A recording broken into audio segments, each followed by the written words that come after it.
eu sou comediante, palestrante, professor de criatividade e ex-cover do Wesley Safadão.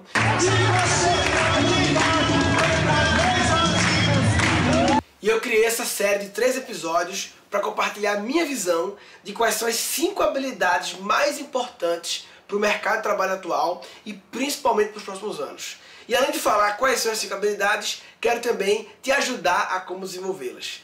E é louco porque essas habilidades, apesar de serem muito importantes, elas são muito pouco estudadas. Bem menos do que deveria. Isso é uma grande oportunidade, né? Porque se você desenvolve essas habilidades, você se diferencia. Isso é meio óbvio, né? Se pouca gente tá ligada na parada, quem se liga vai se diferenciar. Então, se você quiser ser uma pessoa diferenciada, acima da média, se não quer se contentar com o medíocre, se liga nessa série, você vai gostar da parada. Detalhe, eu gravei esse conteúdo pela primeira vez há 2 anos atrás, tive ótimos feedbacks, muito feedback legal, 500 mil de pessoas viram isso aí, e eu resolvi masterizar e regravar, atualizando algumas coisas, dando um update da minha visão. Se está vendo pela primeira vez, é nóis, espero que curta. Se você já assistiu, porque além de alguns updates, eu também acho legal sempre ter vários impactos de um conteúdo bacana como esse. Sempre que eu leio um livro legal, eu gosto de ler de novo, porque eu acho que de acordo com o momento da vida, a gente sempre absorve algo diferente. 2 avisos importantes. As habilidades que eu vou falar nessa série, todo profissional de qualquer área precisa desenvolver. Todo mundo precisa, sem exceção. Quer dizer, a exceção é se você não quer se diferenciar, aí não precisa. Segundo aviso, qualquer pessoa consegue desenvolver essas habilidades. Não é pessoas especiais, não tem tanto talento especial, é para todo mundo, sem exceção. Murilo, mas todo mundo precisa, todo mundo consegue, por que todo mundo está desenvolvendo? Simples, porque nem todo mundo está sabendo que precisa e está sabendo que consegue. Tão importante quanto precisar e conseguir é saber que precisa e saber que consegue. Poucas pessoas estão tendo acesso a um conteúdo como esse, poucas pessoas estão lendo os devidos livros, frequentando os devidos eventos, ou então, isso também acontece, é muito comum, as pessoas estão tendo acesso a isso tudo, mas não estão dispostas a mudar. Isso acontece demais. Muita gente sabe da parada, ouve falar, mas não faz. Aí não adianta, papai. E sabe por que não faz? Porque fazer, colocar em prática essas coisas, significa mudar. Mudar significa sair da zona de conforto, e aí muita gente não quer. Ah não, já vai meter esse papo de zona de conforto, bicho. Parece clichê quando falo de zona de conforto, mas é impressionante como nós, seres humanos, nós somos muito bons em nos autoconvencer a continuar na zona de conforto. A gente é muito bom em enrolar a gente mesmo e não mudar. Então, se a sua mente fica assim, ai, clichê alerte, quando vem o assunto zona de conforto, será que a sua mente não está te enganando para tu continuar na zona de conforto? E eu acho louco porque muita gente quer ter resultado diferente, mas não quer fazer diferente. Aí atrapalha, né, papai? Como disse tio Einstein, insanidade é fazer as coisas do mesmo jeito e esperar um resultado diferente. Aí tu quer dizer que eu vou ter que mudar tudo agora, estopar na barraca, virar artista, virar hippie. Quando eu falo de mudança, não estou falando necessariamente de mudança grande, mudança de cidade, de profissão, de estilo de vida. É outro tipo de mudança que eu estou falando. Estou falando sobre mudar a sua forma de pensar e ver o mundo. É o seguinte, as nossas crenças, as nossas experiências, os ambientes que a gente vive, tudo isso molda a nossa forma de pensar e ver o mundo. Você é o que você acredita, o que você aprendeu e o que você viveu. Até aí, beleza. O problema é quando o mundo começa a mudar. E o mundo está mudando de uma forma muito louca, nunca antes vista. E aí isso requer você também mudar a sua forma de pensar e ver o mundo para se adaptar à nova realidade. É como atualizar seu software. Se você não fizer isso, você vai ficar rodando com a versão antiga do software, vai ficar para trás. Fosse resumir numa palavra o que eu estou falando, a palavra seria mindset. Mind, mente, set, configurações. Vem de settings, ou seja, configurações da mente. Isso é mindset. Então se o mundo está mudando, a gente tem que estar sempre mudando as configurações da nossa mente. Esse papo de mudança, o mundo está mudando, o mundo sempre esteve mudando, não é não? Sim, o mundo sempre esteve mudando. Meus pais ouviam dos meus avós, eu ouvia dos meus pais, a infância inteira. Ah, na minha época era diferente, as coisas estão mudando. Eu sempre ouvi isso, mas era um papo que eu não dava muita bola. Aí em 2014, eu fui selecionado para participar de um programa muito interessante no Vale do Silício, na Califórnia. É uma escola chamada Singularity University. É uma escola bancada principalmente pelo Google, que funciona dentro de um parque da NASA, e eles todo ano eles juntam, uma vez por ano, 80 pessoas do mundo todo. No meu ano foram 35 países, para a gente passar 10 semanas morando na NASA e estudando o futuro e as mudanças que estão ocorrendo no mundo. Aí eu ainda dei o cabeção. Se fosse resumir numa palavra a experiência lá, a palavra seria mindset. A Singularity mudou a minha forma de pensar e ver o mundo, mudou as configurações da minha mente. Lá na Singularity eu aprendi que nós não estamos apenas passando por uma era de mudanças. Nós estamos passando por uma mudança de era. Mudança de era, papai. Já parou para pensar o que é uma mudança de era? Assim, na humanidade toda, teve basicamente assim, era agrícola, era industrial, era digital, que a gente tá vendo agora, só que a era digital tá acabando. Pera aí, bicho, tá encerrando. O negócio tá moendo com a porra agora. É interessante que a maioria das pessoas só percebe uma mudança de era depois que a mudança ocorre. Quando já entra o livro de história, porque é difícil perceber a mudança acontecendo. E muitas vezes, mesmo quando percebe a mudança acontecendo, muita gente acha que isso não vai afetar a sua vida. É sempre com os outros, nunca é com a gente. Pois eu acho exatamente isso. Eu acho que isso não é comigo não. Eu tô de boa, eu tô seguro. Ó, o que diferencia os profissionais é exatamente a capacidade de perceber as mudanças à medida que elas ocorrem. Porque aí você atualiza o seu software primeiro, muda as configurações da sua mente e quem atualiza primeiro sai na frente. Beleza então, e qual é essa nova era? Um dos meus ídolos na vida é Walter Longo, atual presidente do Grupo Abril, e ele usa essa expressão aqui, ó. Ele chamou de era pós-digital. E eu acho massa pós-digital porque realmente é uma era em que o digital ele virou padrão. O digital virou lugar comum. Em 2017 a gente completou 10 anos do iPhone, 10 anos do surgimento do conceito de smartphone, 10 anos desde que a gente começou a andar com um computador no nosso bolso. É louco, velho, pensar que todo mundo hoje em dia tem na sua mão um computador que é muito, muito, muito mais potente do que o computador que levou o homem para a Lua. E todo mundo tem isso no bolso. E mais louco do que ter isso nas nossas mãos é a gente achar normal. A gente acha normal, não, normal, tudo bem, é muito sentido. Um mega computador no meu bolso. Isso é um exemplo da era pós-digital. Tudo aquilo que nos fascinava, nos deixava impressionados, até nos amedrontava, virou padrão, virou normal, virou óbvio. E isso muda a forma como o mundo funciona. A grande mudança que eu tive na minha vida recente foi que eu virei pai, né? Dá um oi pro pessoal. Oi! E o pessoal quando fala de criança, fala que as crianças nascem com um chip diferente. Eu discordo. Elas nascem igual. A evolução biológica é muito lenta. As crianças hoje em dia, elas não nascem diferentes. Elas nascem num mundo diferente. E assim que elas nascem, o software é atualizado porque é o padrão do mundo que elas estão entrando naquele momento. Quem já viu criança mexendo em revista, tentando dar zoom? Por quê? Porque esse é o padrão do novo mundo que ela adentrou. Os padrões estão mudando, o mundo está mudando. Então a tecnologia digital, essa parada impressionante, ela está cada vez mais presente e isso transforma os mercados e traz um monte de desafio para todo mundo. Para todo mundo, todas as profissões, não tem exceção, não tem isso aqui não se aplica para mim.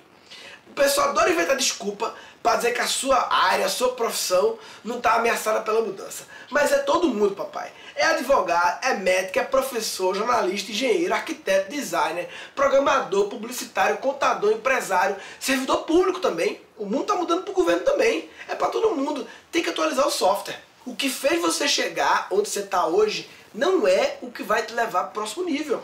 Porque o próximo nível exige ajustar as configurações da mente, o mindset. Todo mundo tem que mudar a forma de pensar e ver o mundo.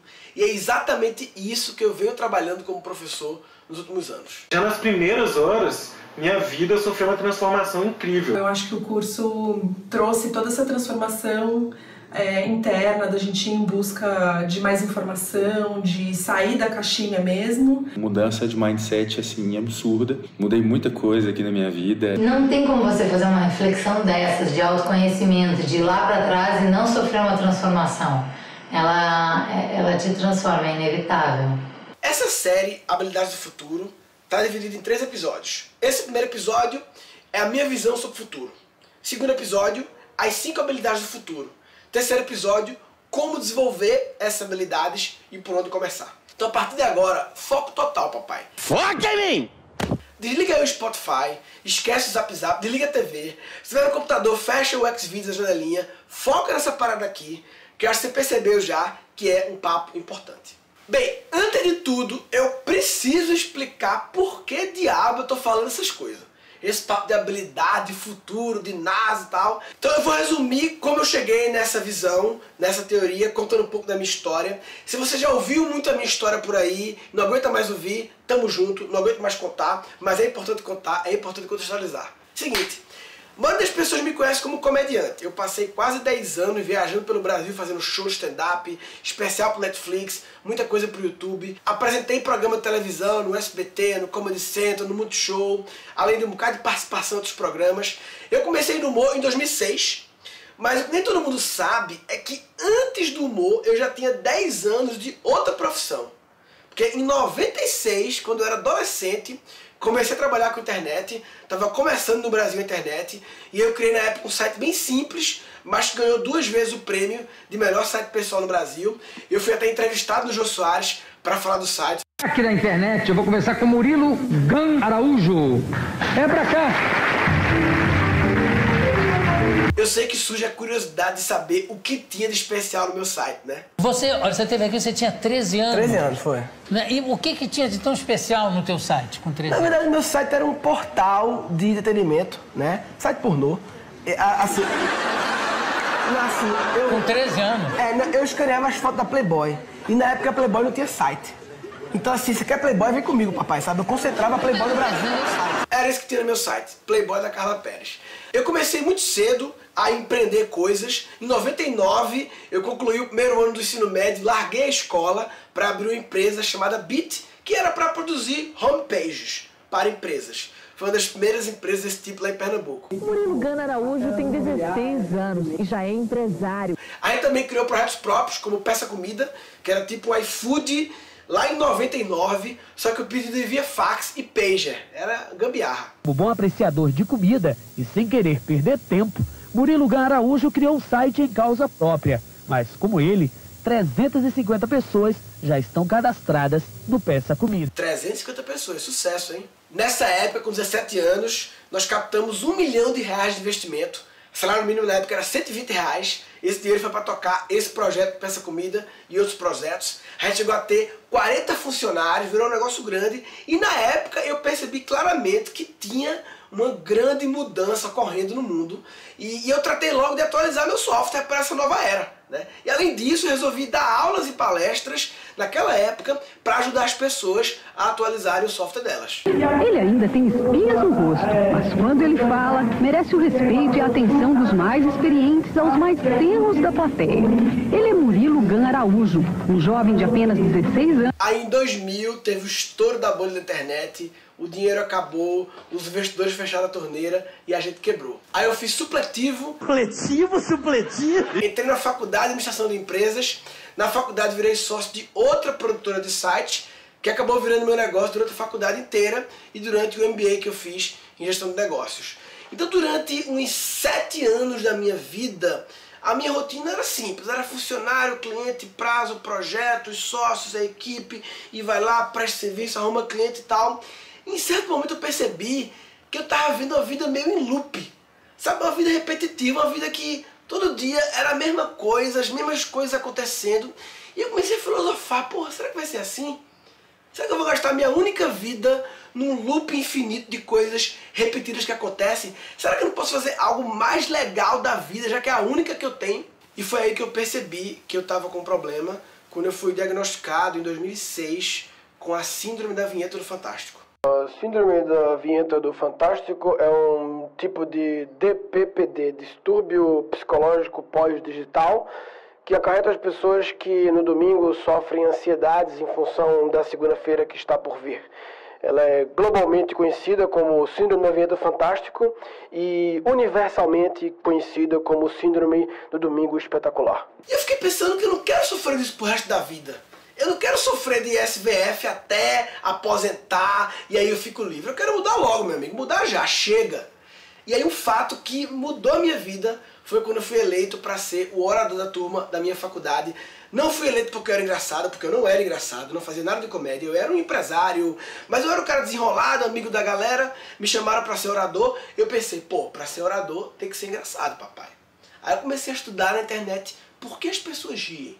Estudei, escrevi um discurso, apresentei com meu amigo João Carlos e foi massa, a galera se divertiu, a galera riu e aquilo mudou a minha vida. Porque eu descobri um novo tesão ali que eu tinha de falar as coisas que eu penso e ver a galera se divertindo.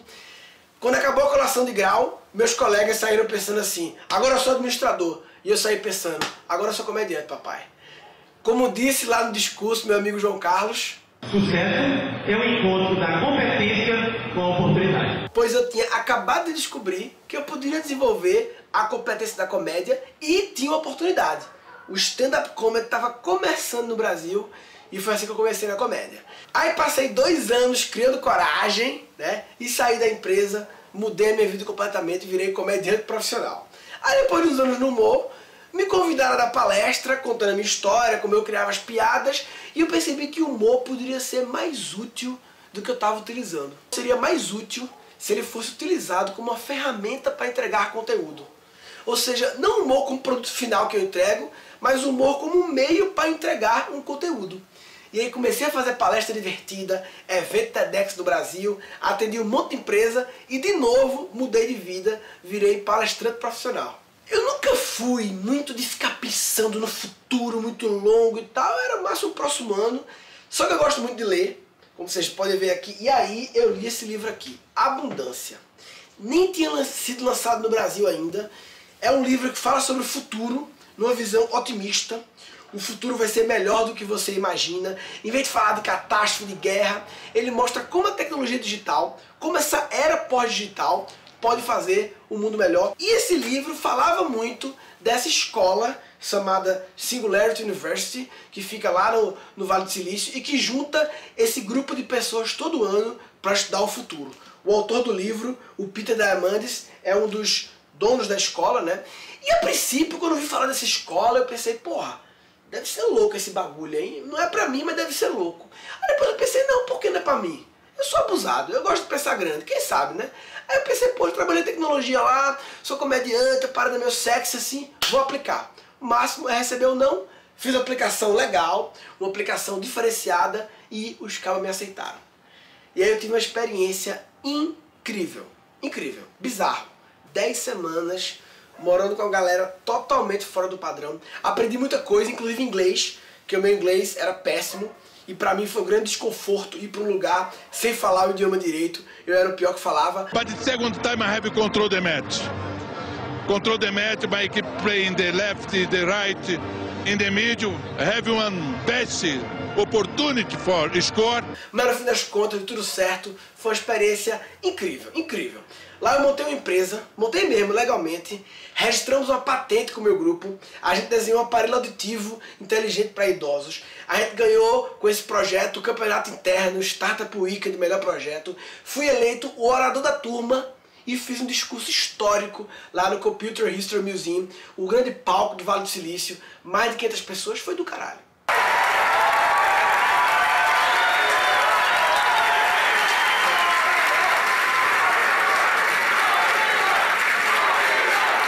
Bem, eu achei que era importante explicar como eu cheguei nessa parada.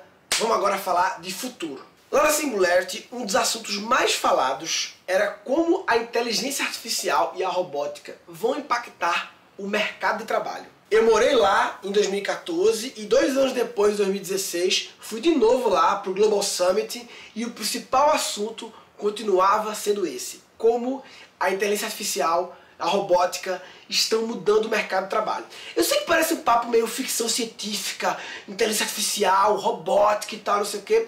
Isso assusta um pouco, porque a gente é acostumado a ver essas coisas em filme de ficção, e a gente é acostumado a achar que tudo que está em filme de ficção não vai acontecer. Ah, não, isso é conversa de filme, isso é coisa de filme. E não é porque o filme retrata que não vai acontecer. Porque muitas vezes os roteiristas de Hollywood, eles bebem da fonte dos futuristas. E aí eles falam de coisas que é ficção, mas tem grandes chances de acontecer. Por exemplo, em Star Trek, tinha lá Bluetooth, tinha tablet rolando no Jetsons, tinha Skype rolando, já tinha e-book, Simpsons, tinha Google Glass, De Volta pro Futuro, tinha aquele videogame que você interage. Então Hollywood, ele bebe da fonte de futuristas, só que Hollywood sempre adiciona uma camada de imaginação, bota um drama, uma história de alguém querendo comer alguém e tal. Mas assim, no fundo, a base tem uma grande probabilidade de fazer sentido. Hollywood é tipo Nelson Rubens, aumenta, mas não inventa. Ok. Então, para ficar mais claro, quando eu falar robótica ou inteligência artificial, entenda como qualquer coisa que é feita por uma máquina ou por um computador. Então, por exemplo, hoje em dia, você liga para o call center. Normalmente quem te atende agora é um software, é um computador que conversa contigo. Boa noite. Boa noite. Em função das altas temperaturas e pouca chuva, economize água. Caso identifique desperdício, denuncie, fale com um de nossos atendentes. Para informações sobre falta de água ou vazamento de água e esgotos, digite 1. Aperta 1 aí! Já para pensar que aquele computador está substituindo um monte de pessoas. Você vai no shopping, vai pagar o estacionamento do shopping, não tem mais ninguém para você pagar, é uma máquina. Você vai no pedágio, a catraca abre, né, tem lá o sem parar, elimina a pessoa, você vai. Né? É louco que se você for no pedágio e pagar em dinheiro, a moça lá do pedágio, ela te oferece para botar o sem parar. Isso é louco porque quanto mais ela oferece para você colocar o sem parar, e quanto mais ela consegue vender o sem parar para você, mais o emprego dela está ameaçado. Eu acho que é a única profissão do mundo, quanto mais você vende, mais pode ser demitido porque vendeu muito sem parar, e aí vai ter menos cabines com pessoas e mais cabines sem parar, enfim. Fecha parênteses que eu nem abri.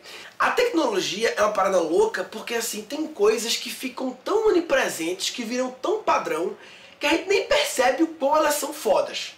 Esse exemplo aqui, ó.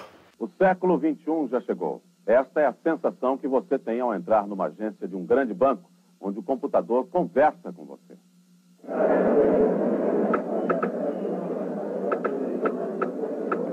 A conversa se dá através de teclados e telas em que suas perguntas são respondidas em poucos segundos. Hoje, já é possível consultar saldos ou sacar dinheiro em qualquer lugar do país. O sistema é seguro e a porta do computador tem a sua chave. São cartões magnetizados e códigos secretos. Uma outra novidade ainda em fase de testes é esta máquina, uma espécie de mini agência, capaz de cobrar contas e fazer depósitos e pagamentos. E o futuro não para aí. Os bancos testam um sistema que vai permitir que as compras sejam feitas sem dinheiro ou cheque. Apresentado o cartão e digitado o código nesse terminal, o que vai acontecer? Vai acontecer o débito na conta do cliente e o crédito na conta do lojista. Isso em quanto tempo? Em 15 segundos. E para quem não acredita que pelo menos nos bancos o ano 2000 já chegou, mais uma surpresa. Um computador que fala e fornece saldos de contas bancárias por telefone. A matéria começa falando de caixa eletrônico, mas vê como ela acaba.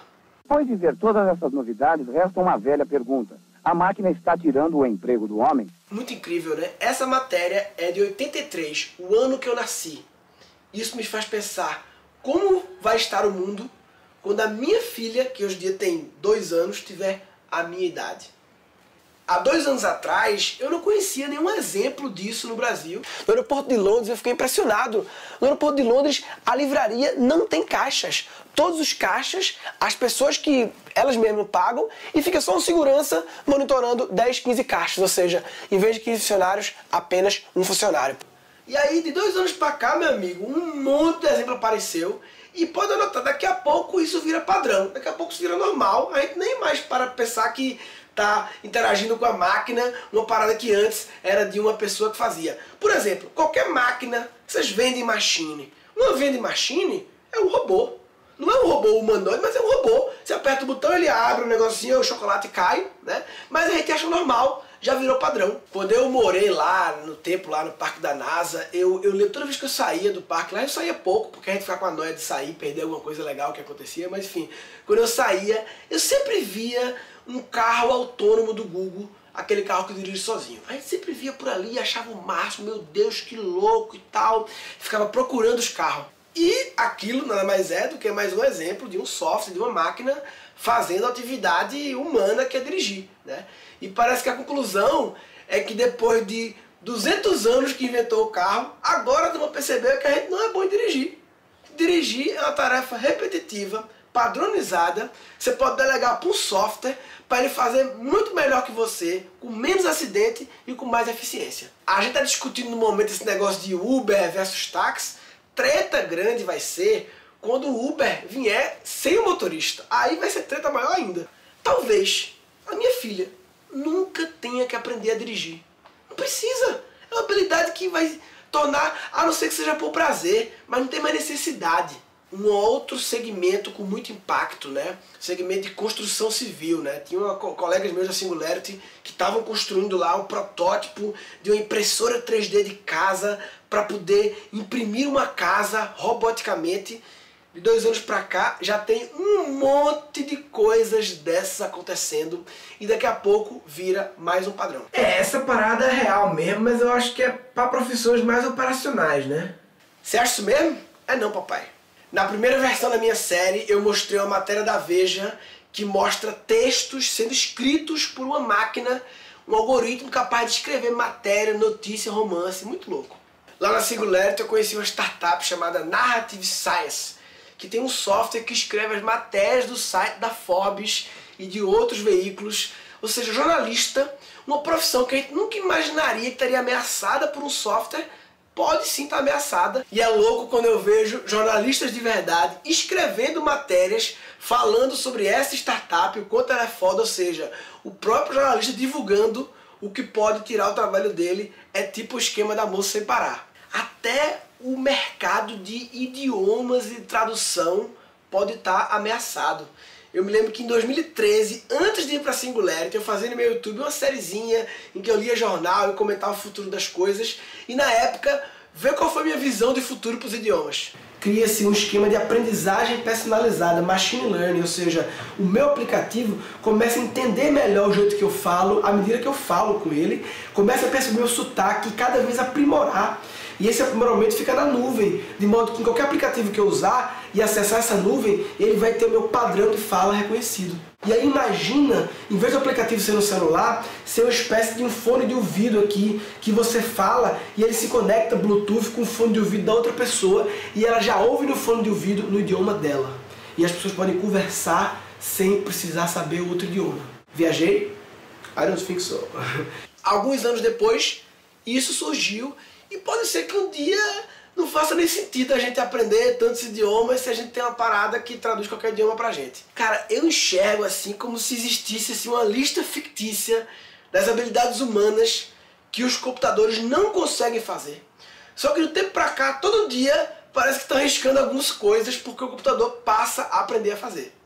Profissões clássicas como advogado e médico, né? São as profissões que a minha geração foi criada com a mensagem de que essas são as profissões mais nobres e mais de sucesso. Advogado e médico são áreas que vão sofrer grande impacto na tecnologia, mas muito mesmo.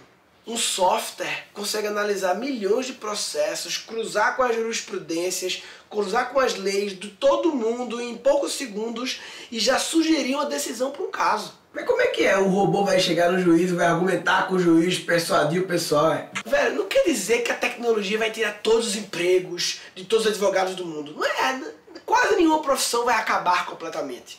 A questão é que vai impactar imensamente. Vai tirar uma parcela das profissões. Todo mundo que estiver fazendo um trabalho repetitivo, rotineiro, aquele advogado que escreve sempre a mesma petição, dentro do mesmo padrão, meu amigo, se é para ser dentro do padrão, a máquina faz isso lindamente. Não dá para competir com ela. Médico é a mesma coisa. Se você é um médico que faz sempre tudo igual, repetitivo, padronizado, você é ameaçado também. Se você só prescreve as mesmas coisas sempre, se ligue, papai. Lembre sempre que o software ele pode ter acesso a todos os laudos, papers e pesquisas científicas do mundo em poucos segundos e já tomar decisões e fazer sugestões de procedimentos e tal. É concorrência pesada. Até mesmo artista, bicho. Teve filme escrito por um algoritmo. Teve trailer de filme feito por um Watson da IBM. O software analisou vários filmes de terror, analisou o filme lá em questão e propôs como seria um trailer baseado na análise dele. Tem um desafio agora para uma máquina fazer um TED Talk. Estão oferecendo 4,5 milhões quem conseguir até 2020 fazer um software, uma máquina, fazer uma palestra. É engraçado que essa capacidade de falar, de se comunicar, de se expressar é uma coisa muito humana, mas o software está evoluindo forte nisso. A gente está atingindo um momento de quase que paridade do ser humano em relação à capacidade da máquina reconhecer e entender uma conversa. Esse lance de tecnologia substituindo humanos é uma parada que eu há muito tempo sabia, muito antes de Singularity, qualquer coisa assim, que estava rolando, mas eu não tinha noção da velocidade do bagulho. Então o gráfico que a gente mais via nas aulas lá era o gráfico, a curva linear versus a curva exponencial. Lembra na escola PA e PG, progressão aritmética e progressão geométrica? É basicamente aquilo. A progressão geométrica vai duplicando, ela cresce muito louca, porque sempre duplica. A progressão aritmética cresce mais devagarzinho, é mais linear, vai apenas adicionando um pouco linearmente. E daí, velho, que as tecnologias elas sempre crescem exponencialmente. É a lei de Moore, né, que fala que a cada X meses a tecnologia duplica a performance e reduz o custo pela metade, ou seja, crescimento de performance exponencial. E o grande problema é que nós pensamos linearmente. Quando a gente vai prever o futuro, a gente sempre olha o histórico do passado e tenta fazer uma projeção, aquele mesmo ritmo do passado, projetado para frente de forma linear. Só que a tecnologia está cagando para a sua forma de projetar o futuro. Ela está crescendo exponencialmente e você que se vire para acompanhar. Essa foi uma das grandes mudanças de mindset para mim que a Singularity trouxe, de como pensar exponencial. A gente subestima muito as coisas, a tecnologia, achando que vai demorar para acontecer e sempre acontece antes do que a gente imaginava, quando a gente viu, já foi. E é louco como as coisas mudam, porque em 2014 a gente via um carro autônomo e ficava, ai meu Deus, que coisa louca. Na época eram carros normais, adaptados, tinha que ter humano dirigindo e tal, pelo menos no volante. 2 anos depois, apenas 2 anos depois, quando eu fui na Singularity em 2016, já era tudo diferente. A gente via um monte, não tinha esforço para ver, eram vários circulando ali ao lado da série do Google. Não era mais um carro adaptado, era um carro específico para isso, não tinha que ter humano no volante, até a legislação mudou. Em 2 anos, a quantidade de mudança que houve é muito louco. Enfim, tudo isso me fez perceber que a gente tem que atualizar o software urgentemente. Rapaz, eu tô ficando assustado com esse negócio agora, velho. Ó, eu tenho uma visão muito otimista de que vai dar tudo certo. Eu vejo a movimentação de grandes empresas aí, Google, Facebook, IBM, Microsoft, para criar diretrizes, criar limites da tecnologia, questões éticas, né? E isso é muito importante. Eu falei muito sobre os empregos que vão deixar de existir, mas é importante lembrar que novos empregos vão ser criados. Eu tenho certeza que não vai faltar trabalho. Pode até faltar emprego, mas não vai faltar trabalho. A gente não pode, de jeito nenhum, olhar a tecnologia como ameaça. A Casa Branca, no governo Obama, fez um plano estratégico, um comitê só para entender esse negócio. Eles fizeram um relatório dizendo que a inteligência artificial vai tirar emprego sim, mas também vai gerar novos empregos e vai ajudar a resolver problemas globais. Se você quiser ver o relatório, eu vou te mandar por e-mail. São 48 páginas da equipe de Obama, vale a pena ler. Tem muita tecnologia massa ajudando a combater pobreza, a combater lavagem de dinheiro, que descreve coisa para deficiente visual. Então eu vejo a gente se unindo cada vez mais com as tecnologias, colaborando com elas. Bem, resumo da ópera. Sabe qual vai ser o grande diferencial do ser humano? O grande diferencial do ser humano vai ser humano. As habilidades que são intrinsecamente e unicamente humanas é que vai diferenciar a gente das máquinas, dos softwares, e essa é exatamente a base da minha teoria sobre as habilidades do futuro. Essa minha teoria ela é uma combinatividade de várias coisas que eu vi. Primeiro, é a combinatividade de uma teoria do ano que eu nasci, teoria de Howard Gardner, do livro Estruturas da Mente, que ele fala sobre a teoria das múltiplas inteligências. Segundo, eu combinei com um paper de Oxford do final de 2013 que fala o quão suscetível os empregos estão para automação, e ele criou um ranking muito louco. Terceiro, a minha experiência lá na NASA, imersão total em futurismo por 10 semanas. E quarto, os meus estudos sobre futurismo, porque eu adoro ler sobre isso, revistas, livros, pesquisar na internet. Então, eu combinei essas 4 coisas e cheguei nas 5 habilidades que eu acho que vão fazer a diferença no mercado de trabalho atual e principalmente nos próximos anos. Esse primeiro episódio tem um grande objetivo: explicar para você por que é tão importante aprender as habilidades do futuro. E todo o processo de aprendizagem tem que começar com o porquê. Por que eu tenho que aprender isso? Porque o porquê é o motivo que gera ação, que gera motivação. A gente se acostumou na escola a receber um monte de coisa que a gente tem que aprender e ninguém explica pra gente o porquê. Então eu quis começar esse primeiro episódio focando no porquê, e no segundo episódio vem as 5 habilidades do futuro. Eu também resolvi deixar as 5 habilidades pro segundo episódio, porque eu aprendi com a Globo que é legal deixar um suspense no próximo capítulo. Oi, oi, oi, oi, oi, oi, oi, vem pra quebrar, com tudo vamos dançar, com tudo. Oi, oi, oi, oi, oi, oi, oi, seja morena, loira, feita